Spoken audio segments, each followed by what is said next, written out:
हरे कृष्णा माता जी प्रभु जी। ओम ओम नमो भगवते वासुदेवाय। ओम नमो भगवते वासुदेवाय। ओम अज्ञानतिमिरन्धस्य ज्ञानाञ्जनशलाकये चक्षुर्मिलितं येन तस्मै श्रीगुरुवे नमः। श्रीचैतन्यमनोभीष्टं स्थापितं येन भूतले स्वयं रूपं कदा मह्यं ददाति स्वपदकान्तिकं। वन्देऽहं श्रीगुरु श्रीयुतपदं कमलं श्रीगुरु वैष्णवस्य च साग्रजातं सगणरघुनाथवान्तिकं तसजीवनम् साद्वैतं सावधूतं सहितं श्रीकृष्णचैतन्यदेवं श्रीराधाकृष्णपादान् सहगण ललिता श्रीविशाखाविन्दवांश्च च वाञ्छाकल्पतरुभ्यश्च कृपासिन्धुभ एव च पतितानां पावनेभ्यो वैष्णवेभ्यो नमो नमः। श्रीकृष्णचैतन्य प्रभु नित्यानन्द श्री अद्वैत गदाधर श्रीवासादि गौरभक्तवृन्द। हरे कृष्णा कृष्ण कृष्णा हरे हरे, हरे राम राम राम हरे हरे।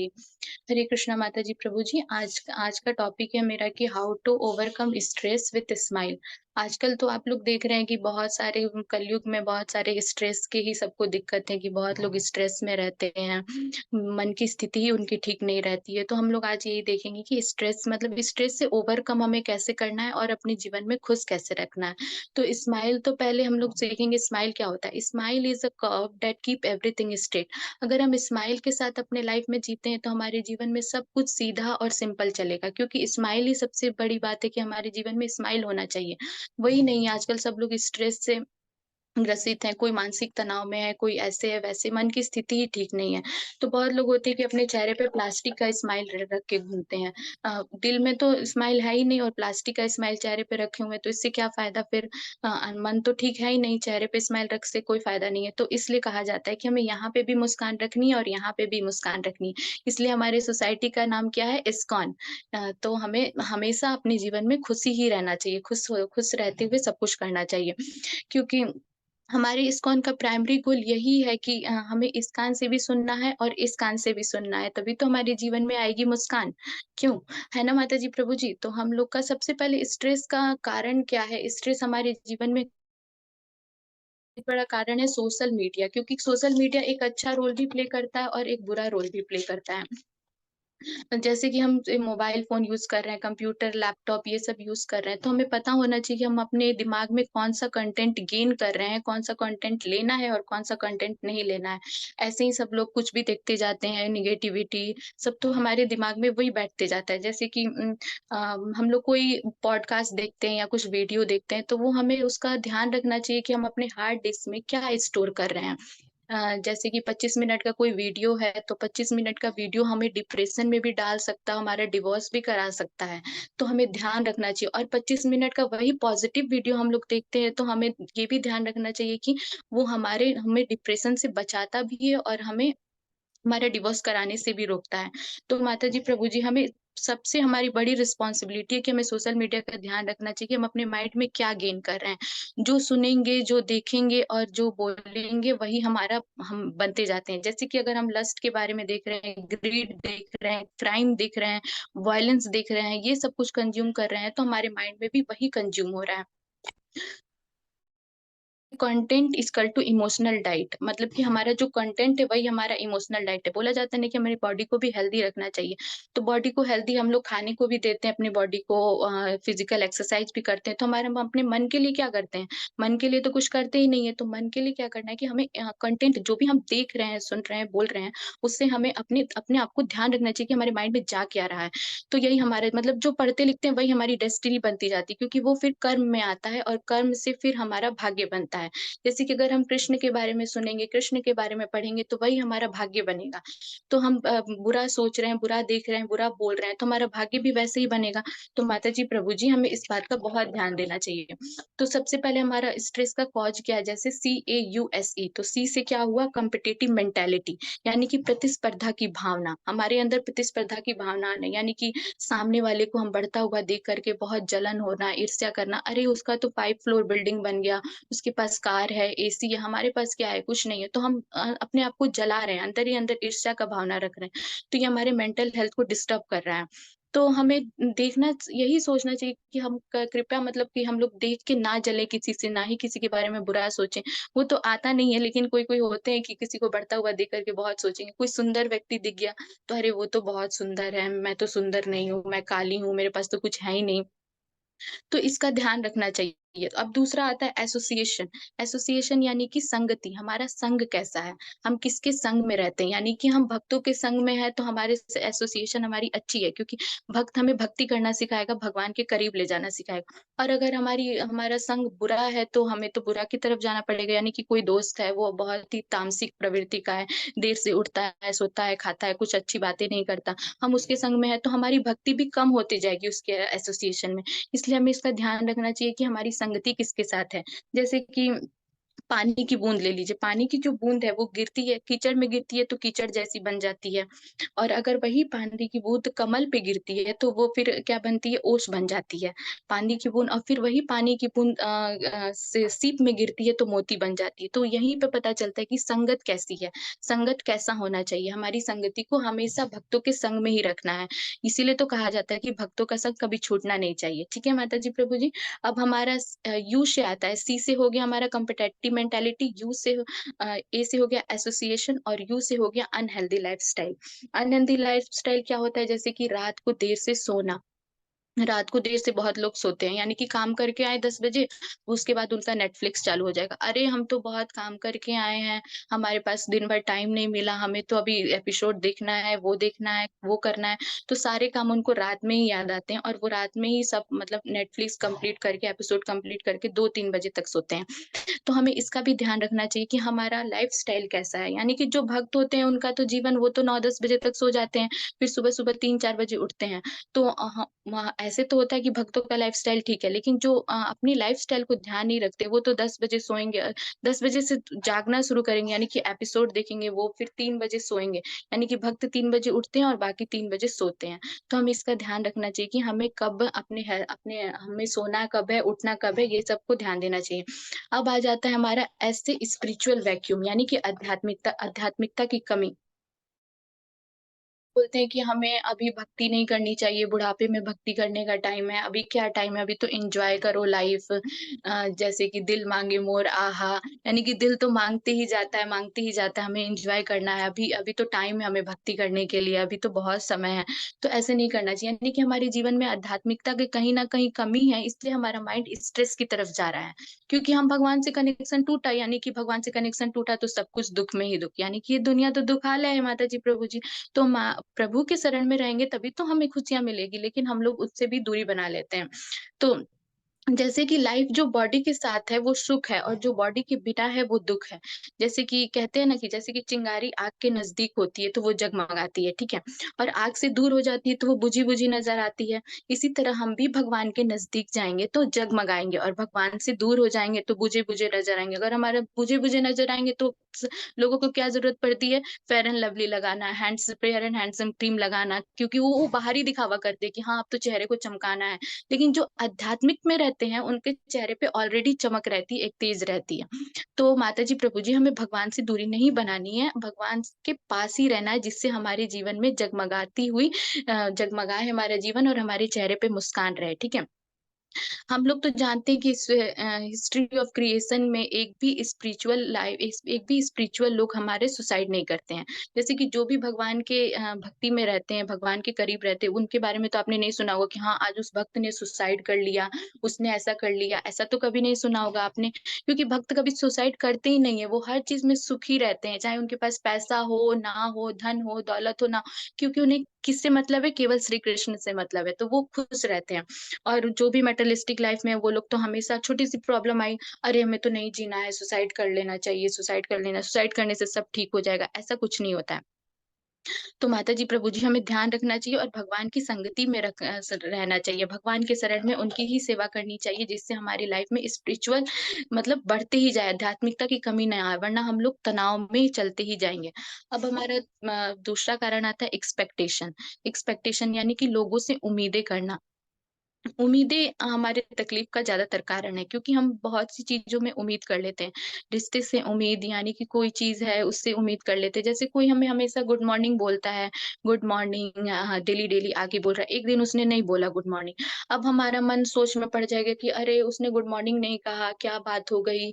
हम तो वो हमसे रोज़ गुड मॉर्निंग बोलता है, हमें रोज़ विश करता है, आज नहीं किया। आपका मन सोचेगा ज़रूर वो किसी और से बात करना स्टार्ट कर देगा, इसलिए मुझे गुड मॉर्निंग नहीं बोला। तो ये हम उसको उम्मीद लेके बैठे कि हाँ, वो बंदा आएगा, मुझे गुड मॉर्निंग बोलेगा, तभी मेरा मन खुश होगा। तो हमें उम्मीदें नहीं करनी चाहिए, हमें बस देने की भावना रखनी चाहिए, क्योंकि हमारे पास तो ऑलरेडी सब कुछ है, क्योंकि भगवान हमें सब कुछ दिए हैं। भगवान के करीब हैं तो हमारे पास सब कुछ है, तो हमें देने की भावना रखनी चाहिए, ना कि लेने की भावना।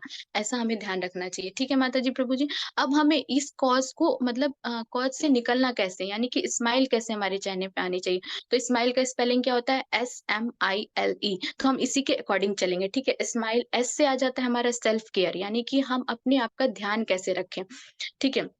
सबसे हम लोग तो सोचते रहते हैं कि दुनिया हमारे बारे में क्या सोचती है, क्या करते हैं। सबसे बड़ा रोग है यही कि क्या कहेंगे लोग। आजकल यही चल रहा है कि सब हम कुछ गलत कर दिए, कुछ अच्छा कर दिए तो लोग क्या सोचेंगे? नहीं, मैं ऐसे नहीं करूँगा।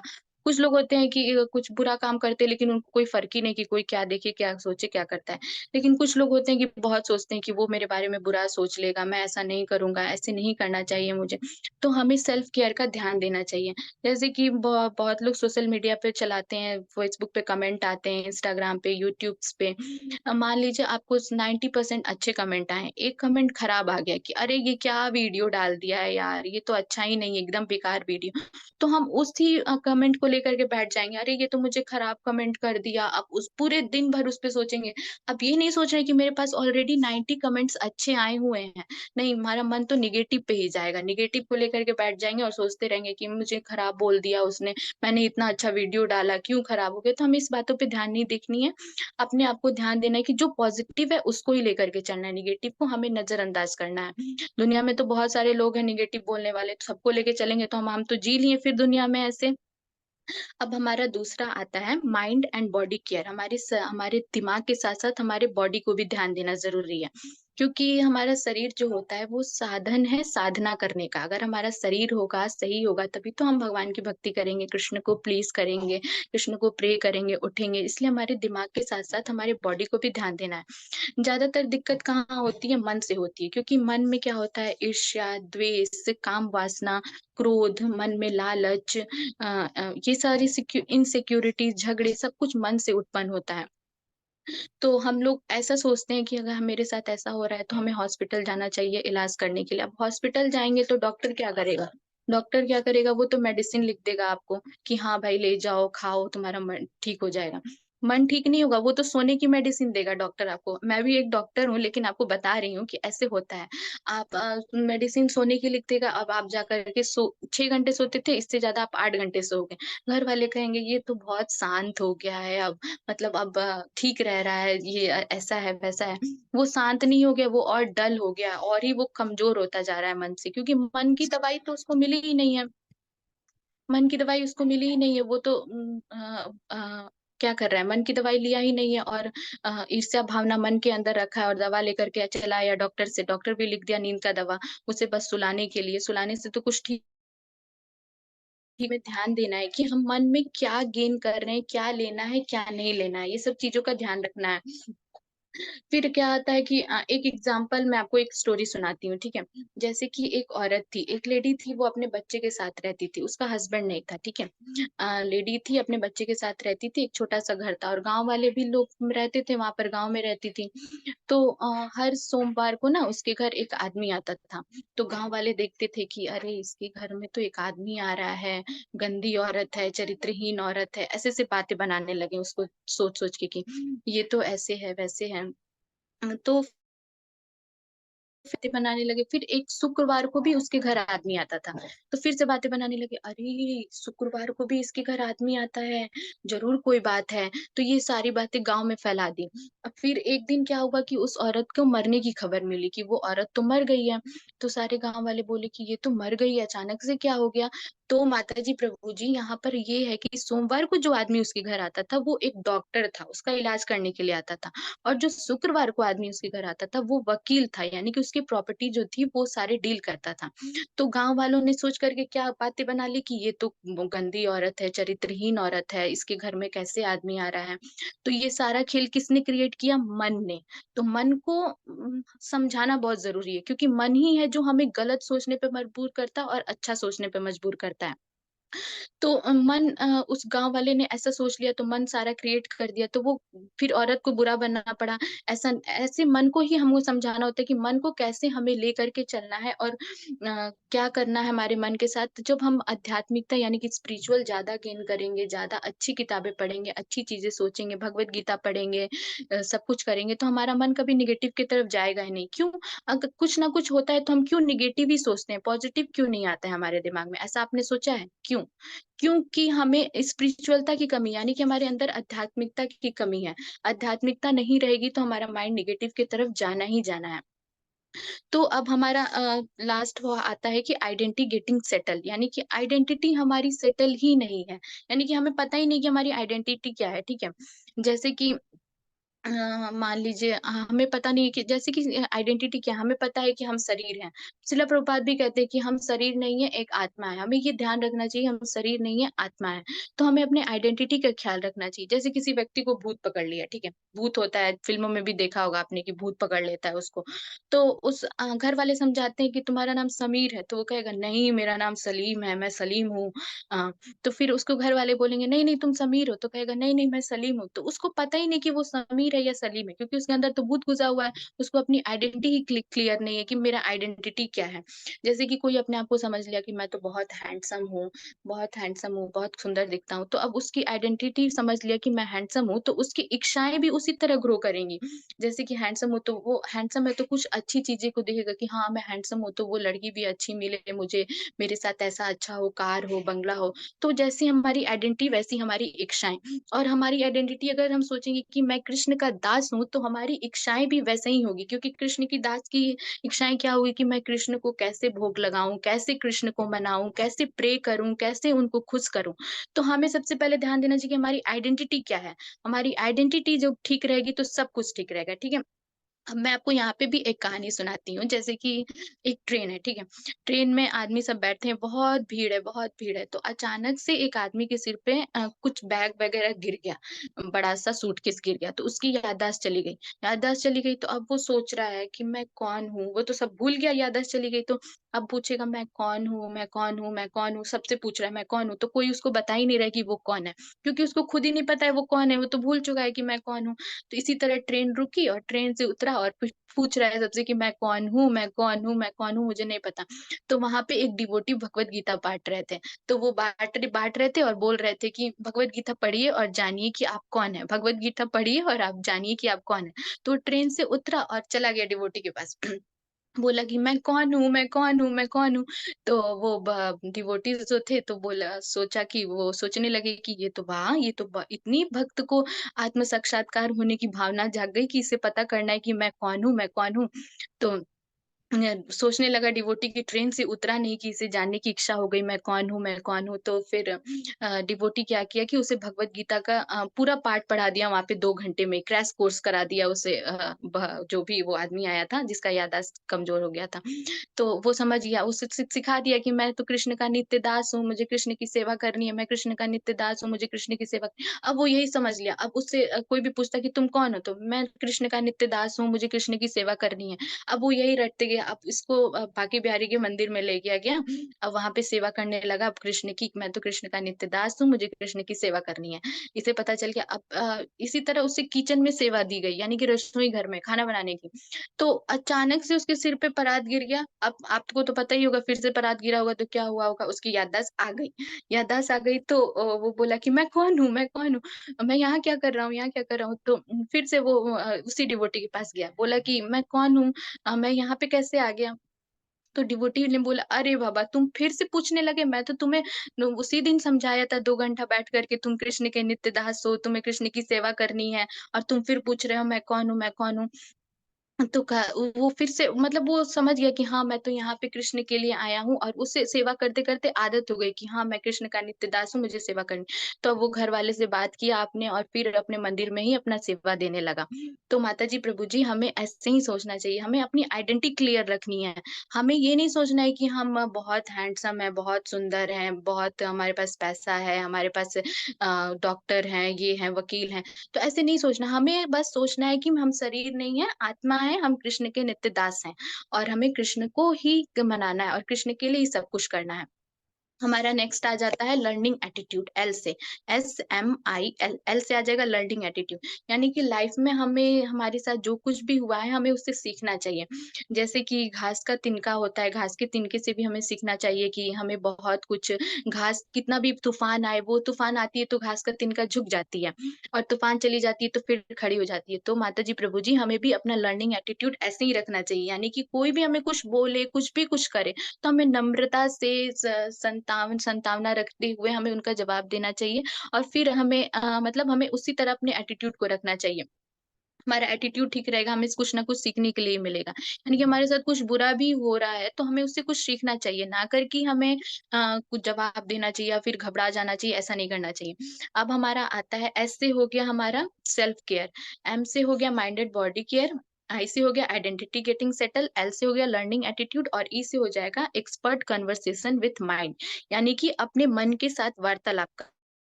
लोगों से हम लोग बात करते हैं, दोस्त से, फ्रेंड से, मम्मी-पापा से, सबसे बात करते हैं, लेकिन हम अपने मन से बात नहीं करते हैं। सबसे बड़ी ज़रूरी है यही है कि हमें अपने मन से बात करनी चाहिए। मन जैसे कि जितने भी चिंता करते हैं हम लोग, उसमें 60% चीज़ें होती ही नहीं है। जैसे हम लोग बहुत कुछ चीज़ें सोच लेते हैं फ्यूचर में, अरे! मेरे साथ क्या होगा? मैंने तो वो उस चीज़ किया ही नहीं, फिर बाद में ऐसे हो जाएगा, वैसे हो जाएगा। जो चीज़ हम लोग सोच लिए उसमें से 60% चीज़ें नहीं होती हैं। बस हमारी चीज़ें काल्पनिक होती हैं, हम बनाते रहते हैं, सोचते रहते हैं। ऐसा नहीं करना है, ठीक है? हमें अपने मन से बात करना है। मन से बात करने का मतलब यानी कि मन जो होता है ना, वो एक बच्चे की तरह होता है, ठीक है? अगर हम अपने हमारा बच्चा है, ठीक है? हम अपने बच्चे को, बच्चा तो हमें नहीं सिखाएगा क्योंकि बच्चे से तो हम बड़े हैं, हम बच्चे को सिखाते हैं। तो वैसे ही मन हमारा बच्चा है, तो बच्चे को हमें बच्चे को सिखाने नहीं देना, हमें मन को सिखाना है, यानी कि बच्चे को सिखाना है, समझाना है उसे, कुछ देर बात करना है उससे हमारे मन से। मन अगर कहीं जाता भी है तो उसे खींच करके कृष्ण के पास लाना है, कृष्ण के चरण में लाना है, ताकि हमें हमारा मन हमारे कंट्रोल में रहे और हम उनसे बात कर सकें, ठीक है? तो माताजी, प्रभु जी, हमारे जीवन में क्या हो रहा है, क्या नहीं हो रहा है, ये सब हमें ध्यान देना, हमें कैसे मतलब उसको कंट्रोल करना है, कैसे नहीं करना है, ये सब हमारे ऊपर ही डिपेंड करता है। जैसे कि हम मान लेते हैं, जैसे कि हम हमें अपने आप में खुश रहना चाहिए। जैसे कि हम अपने आप को कैसे खुश रख सकते हैं? जैसे हमें कहीं चोट लगा है तो कोई क्रीम लेकर के आएगा तो उसे पता नहीं कि हमें कहाँ चोट लगा है। ये तो हम ही जानते हैं कि हमें कहाँ चोट लगा है। तो हमें अपना ध्यान खुद ही रखना चाहिए कि हमें कैसे अपने आप को कृष्ण की तरफ मोड़ना है, हमारे मन को कैसे करना है, डेली-डेली क्या करना है, क्या नहीं करना है। बहुत सारे लोग होते हैं डेली-डेली नेगेटिव कंटेंट गेन करते हैं, यानी कि उठते-उठते सोशल मीडिया ले लिए, Facebook, Telegram, WhatsApp, this that. इस बात का हमें ध्यान रखना है, और अगर हम यूज़ भी कर रहे हैं, तो हम क्या कंज़्यूम कर रहे हैं हमारे अपने माइंड में।